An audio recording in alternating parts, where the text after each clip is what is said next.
So, in the early 1980s, in the quiet corridors of European spirituality and self help seminars, something strange was brewing. It didn't have the violent edge of a doomsday group, at least not yet.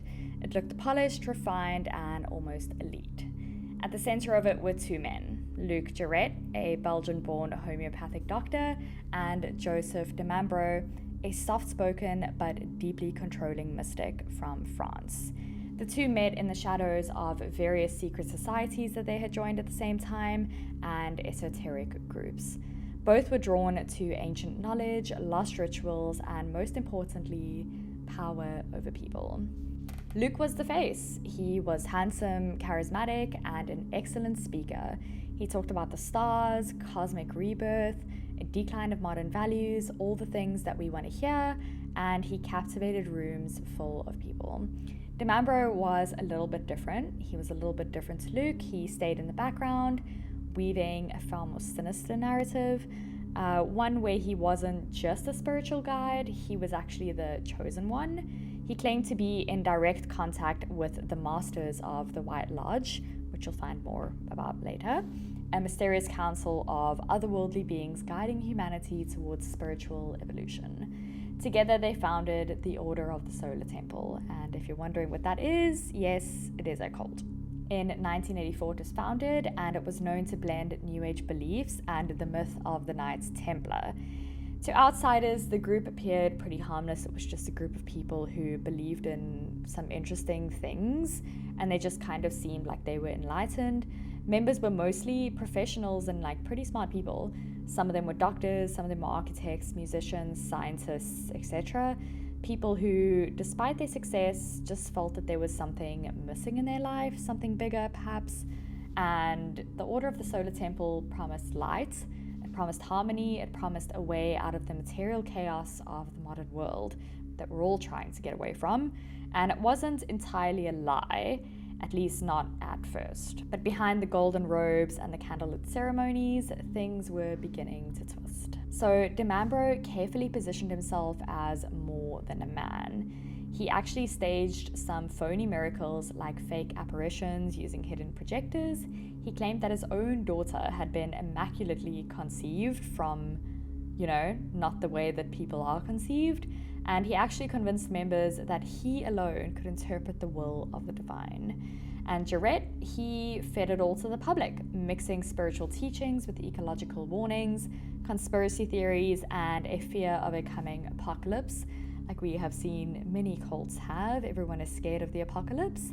And he told these people that they were special, they were chosen, and that when the world collapsed, the order would ascend.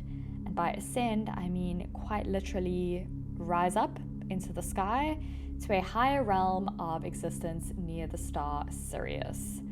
And it might sound pretty ridiculous now, but for the people inside, it felt pretty profound. It gave their lives a whole new meaning, a order, a cosmic purpose. People who felt like they were missing something had probably found their purpose in the Order of the Solar Temple. And as their devotion grew, so did the control in the group. Rules became much stricter, financial contributions became mandatory, and members were told to cut off contact with their families completely, to abandon their old lives completely, and most of all, to trust completely in de Mambro's plan. So the Order's inner circle was no longer just chasing enlightenment, they were preparing for something final. So if you're into cults and the weird, crazy, disturbing side of these kinds of things, then you are definitely watching the right video, and stay tuned because it gets pretty juicy. So at first glance, the Order's teachings sounded like an odd blend of New Age philosophy and medieval cosplay. But once you were inside, things got weirder and darker. The core belief was that humanity was just completely doomed. The Earth, they said, had entered this phase of spiritual decay, kind of like a cosmic rot.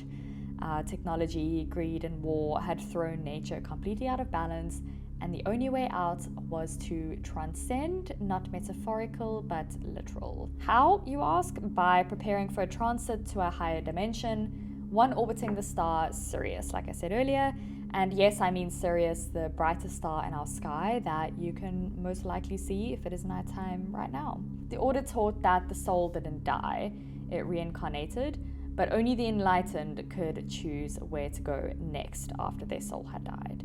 So through ritual purification, secret ceremonies, and a total devotion to the order's inner teachings, members could ascend. And yes, again, literally. They believed their souls would leave their physical bodies and their souls would travel to Sirius to experience a better world. And all of this wasn't symbolic to them. It sounds very airy-fairy, but this was quite literally a logistical plan to get away from this doomsday modern chaos that everyone seems to be experiencing. So to help get there, the order used a mix of teachings, a little Templar mythology, some Rosicrucian symbols, a dash of astrology, and an apocalyptic countdown. As most of our cults have, it's 5 days till the end of the world, and do what I say, otherwise you will not survive. Demambro actually claimed that he had ancient knowledge passed down through secret societies, hidden scrolls, and astral communications with the Masters, beings from another plane who were guiding humanity towards its next evolution. So, this guy was the next big thing, and what he said was apparently the truth. The group even had its own calendar, its own hierarchy of spiritual titles, and its own initiation grades, where members were sworn into deeper levels of knowledge and secrecy in the cult. And of course, these secrets came with rules, as they do. The deeper you get into the cult, the more you must obey the Masters.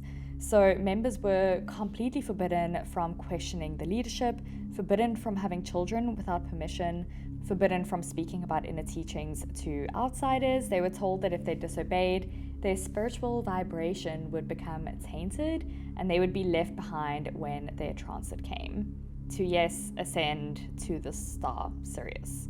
So they were not allowed to break the rules, otherwise when the apocalypse comes and the world ends, you cannot go to the better world. Your soul will probably die with this world.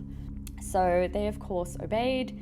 They donated money, often pretty large sums, to the masters of this group. They wore robes, performed rituals, and participated in mock Templar ceremonies involving swords, chalices, and chants. So they are quite literally your typical cult, probably the kind of cult you would see in the woods with robes and chants, and they did kind of just tick all the boxes of a cult, but they weren't doing harm yet. So to outsiders, it did kind of look like pageantry, but to insiders, it was of course this sacred. But there was one belief that lingered at the edge of every ritual, a prophecy that Demambro whispered to the most loyal, the fact that Earth was already lost, and the only thing to do was leave it behind and go to this star. So to understand how the Order of the Temple spiraled into a very bad catastrophe that happened at the end of all of this, you kind of have to understand the two men who built it. I spoke about them already, and why their partnership, specifically them two, was so devastating. So let's start with Luc Jouret. So he was born in the Congo in 1947 when it was still a Belgian colony, and he grew up with a strong sense of discipline and service. He was trained as a homeopathic doctor, but more than medicine, what really fascinated him was the mind.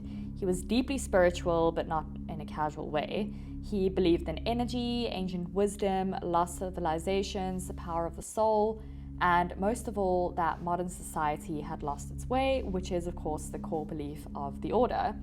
So Jouret was very charming. He spoke like a guru, poetic, calm, always hinting that he had access to something just beyond the veil, like most of these cult leaders do. I am speaking to something that you are too low to speak to. I am speaking to this divine being because I am higher than you, that sort of thing. He started giving public lectures on alternative medicine and spirituality, and these quickly became something more. People actually saw him as a modern-day mystic.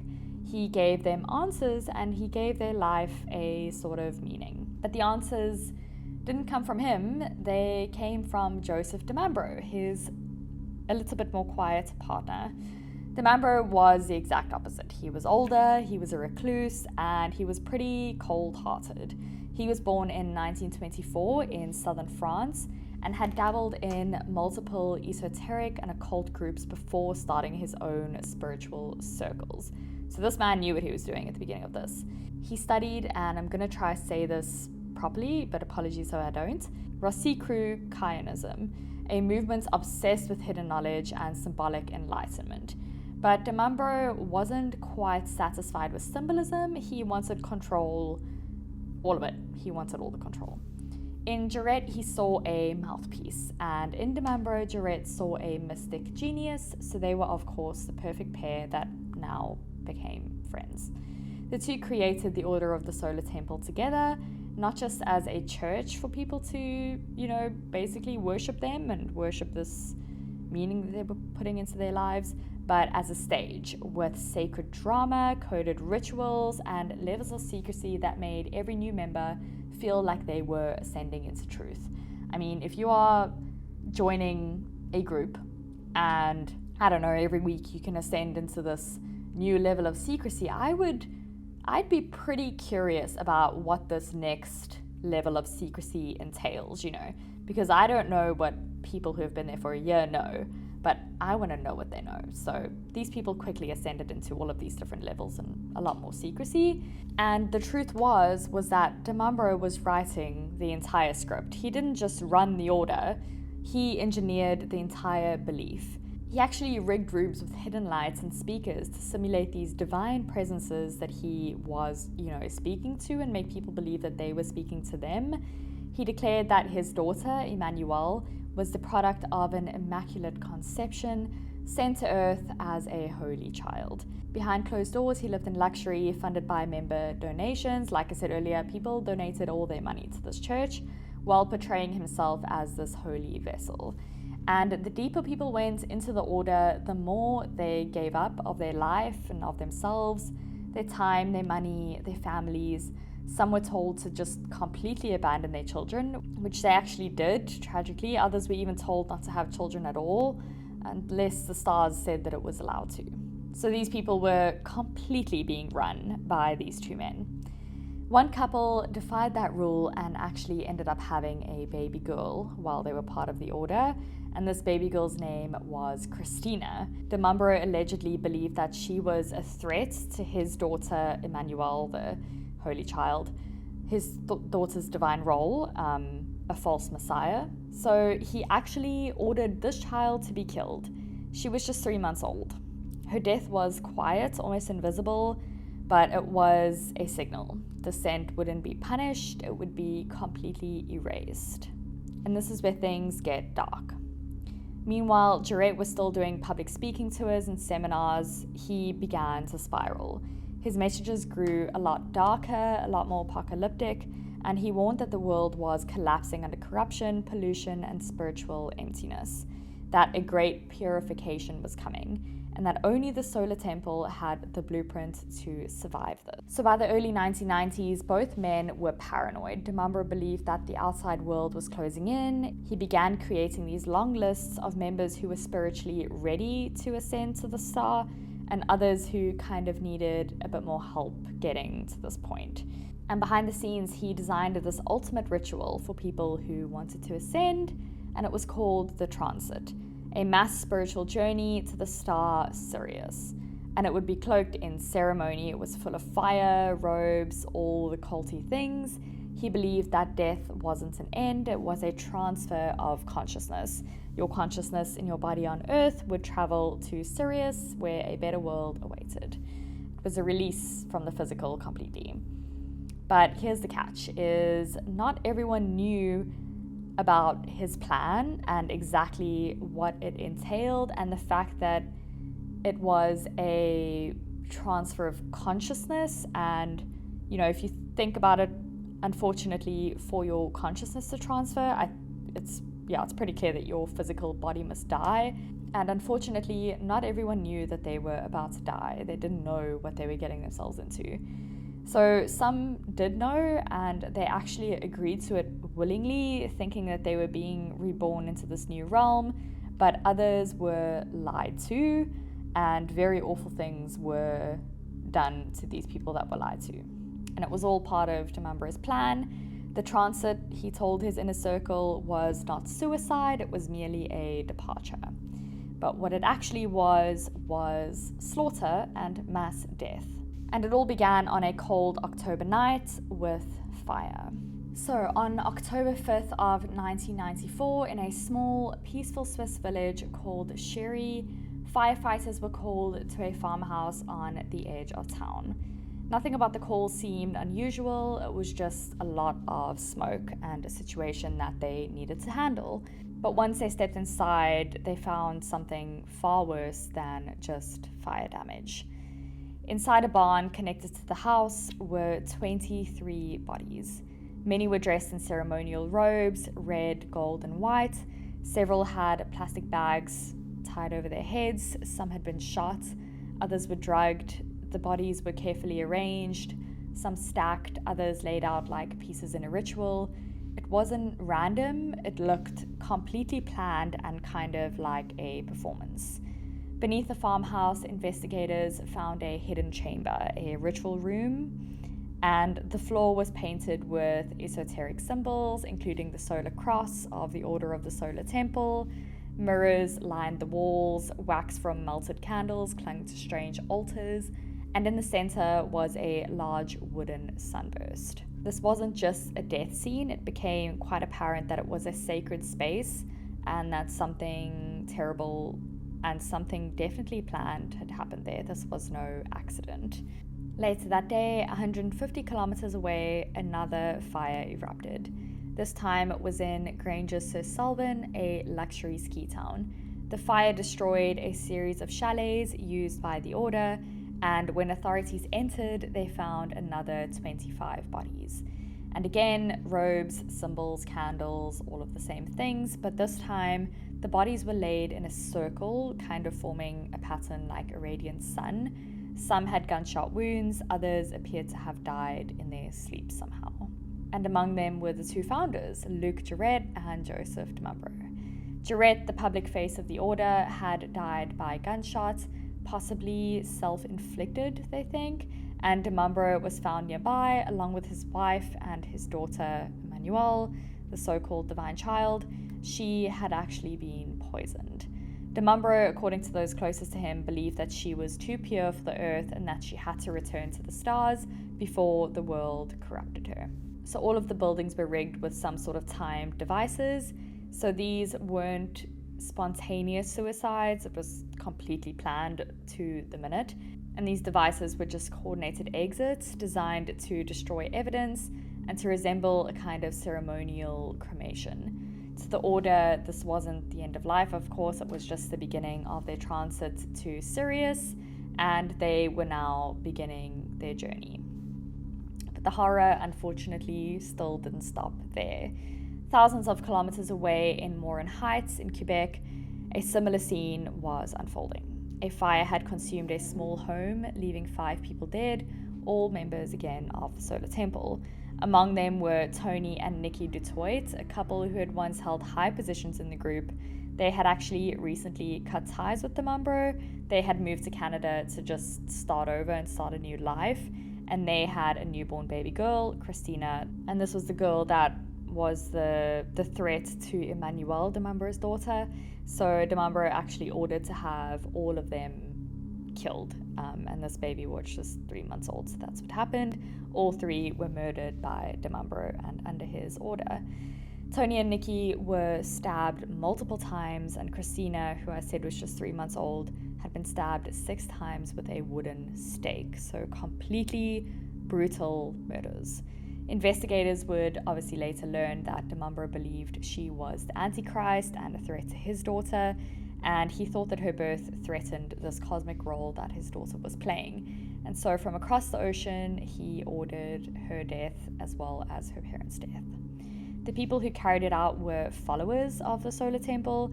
They believed that they were eliminating evil, and after the murders, they took sedatives, set the home on fire, and died in the blaze along with this family.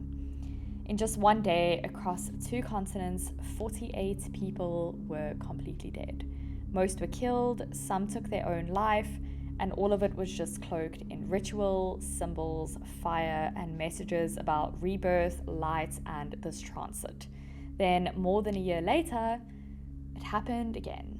In December of 1995, in the remote French Alps, another fire revealed another circle of bodies. 16 this time. Again, robes, patterns, stars.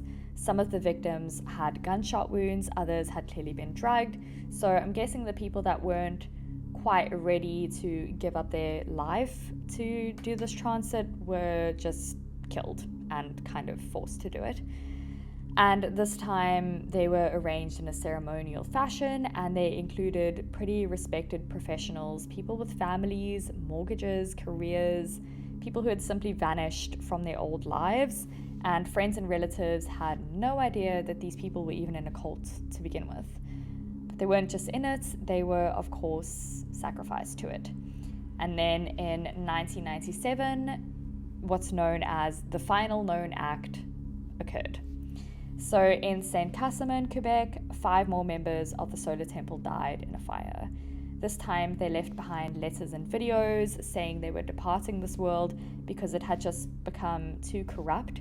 So this one actually included a bit of an explanation of what their plan was and why this logistically made sense to them. And they called it a journey of the soul.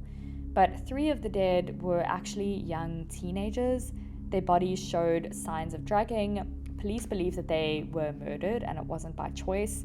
And they were murdered likely by their own parents because they wouldn't go and do this transit willingly. The fires were set, the bodies were laid out, and the notes were signed that this is not a suicide, this is a transit. So in total, between 1994 and 1997, 74 people died because of the order of the Solar Temple. Some believed that they were ascending to a better world, some were just murdered and forced to do this, and some were too young to even understand what on earth was happening. They were parents, professionals, seekers of truth, but in the end, they weren't led to enlightenment, they were led to fire. They thought that they were escaping the darkness of earth. That was the whole point of this order of the Solar Temple, was people who were just sick of the modernity of earth and the chaos that was going on around them, found the order of the Solar Temple, found this purpose, and probably, felt some sort of relief that there were people around them believing the same thing they did, and they were just walking straight into a whole murder-suicide situation, which is just tragic. In the aftermath of the fires, investigators and journalists began piecing together what the Order of the Solar Temple actually was, but the more they uncovered, the less it made sense. They did believe in a lot of different things, and they were uncovering all of it. For one, many of the victims were intelligent, very well educated, and financially successful people. People like architects, civil servants, musicians, doctors. They weren't desperate or isolated people necessarily. They had, normal jobs. They could be anyone around us that we know. They were, by most standards, pretty much thriving and what we would think would be happy people. And yet they willingly handed over their lives, their savings, and in some cases their children, to a secret society led by a man who believed that he was chosen by interstellar beings. It's just quite bizarre. And the question was, how? And I think the answer was a little more disturbing. So it all began with the rituals, and I've mentioned these rituals before, dozens of them. Some were symbolic, others were psychological. Members would stand in candlelit rooms while the Mumbra recited messages from the masters, these beings, a council of otherworldly guides, and the messages always confirmed that the Mumbra alone held the truth and that he alone knew the way forward for these people and the best way forward for these people.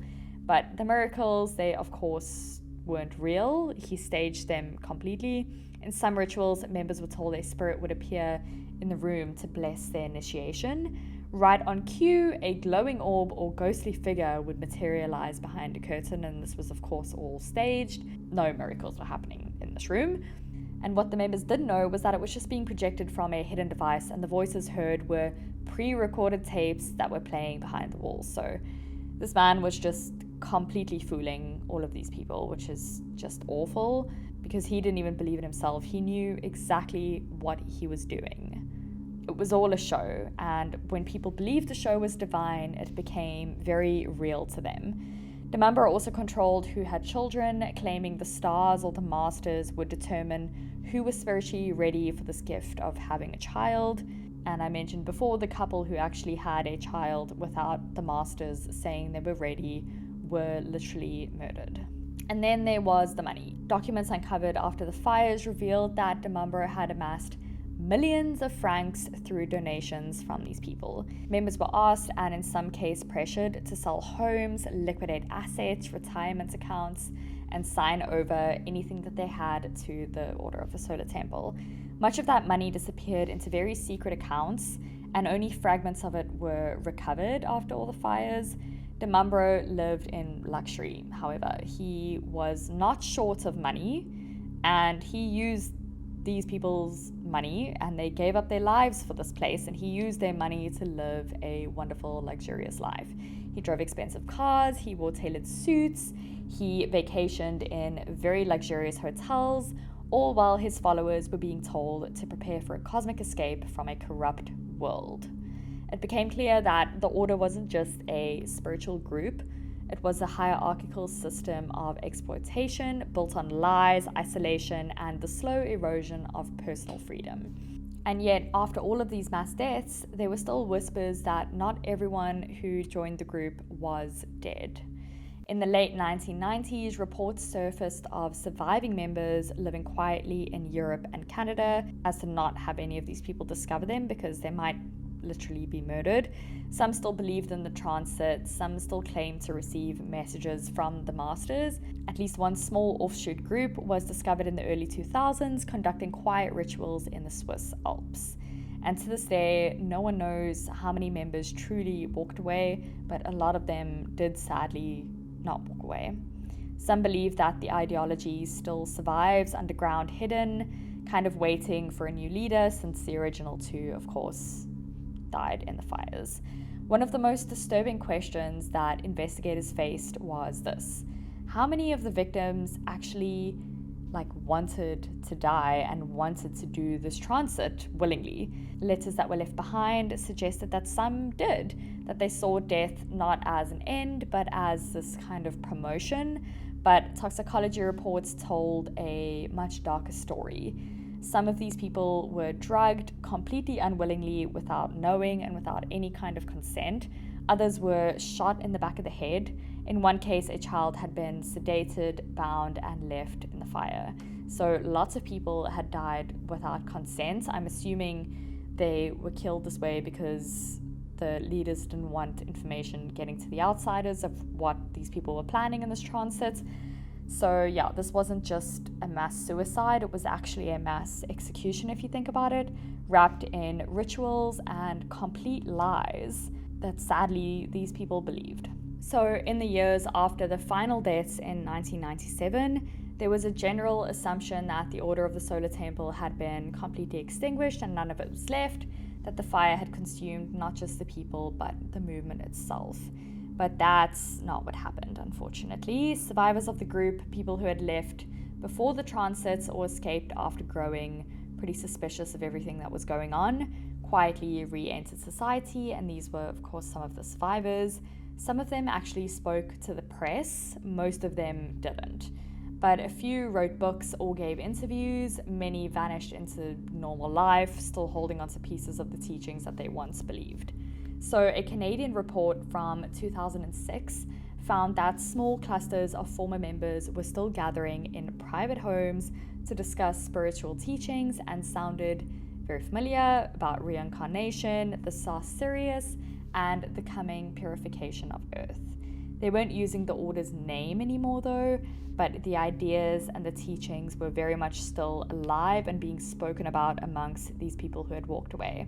In Switzerland and France, the police quietly tracked several former initiatives, some of who had formed esoteric study groups with a distinctly Solar Temple flavor. Same symbols, same ranking system, same strange silence around death. There were even a few reports of new recruits being exposed to the order's philosophy under different names, spiritual offshoots with no branding, no website, no public record. These weren't mass movements. They were very quiet, very selective, and that made them a lot harder to trace. And strangely enough, much of the order's money, the small fortune that Demambro and his inner circle collected from members, was never really recovered.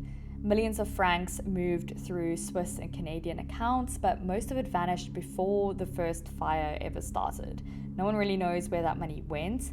Investigators believe that it was maybe laundered, hidden, or transferred into anonymous trusts. No one has ever been held accountable for this money. And sadly, after this whole ordeal, there were just no charges ever filed against anyone, with the multiple victims being murdered and drugged unwillingly. There were no surviving perpetrators, so no one wanted to talk, and there was just no trials and no justice for anyone, especially with leaders also perishing. And quite scarily, several of the properties once owned by the order still stand: secluded chalets, rural compounds, mountain hideouts. Some were sold, some were abandoned, but people who have visited these places all say the same thing, that the symbols of the Order of the Solar Temple are still there. Solar crosses etched into stone, mirrors arranged in geometric patterns, candle wax dried in strange circles. One journalist actually claimed that she found a door sealed shut with wax and covered in Latin script. She didn't open it, and I think she is smart to have not opened it. And the most chilling thing is that in 2012, a small fire broke out in a cabin near Grenoble, France. Authorities found no bodies, just ritual objects, candles, and an altar bearing the name Sirius. No one was arrested, no one was found guilty for this act, and to this day, people believe that the order never truly died. And after this little event in 2012, I think I agree. The teachings were just passed through the members that survived, I'm guessing, and they probably passed it on to their children and their friends and the new people that they met. So the teachings and the belief is still very much alive.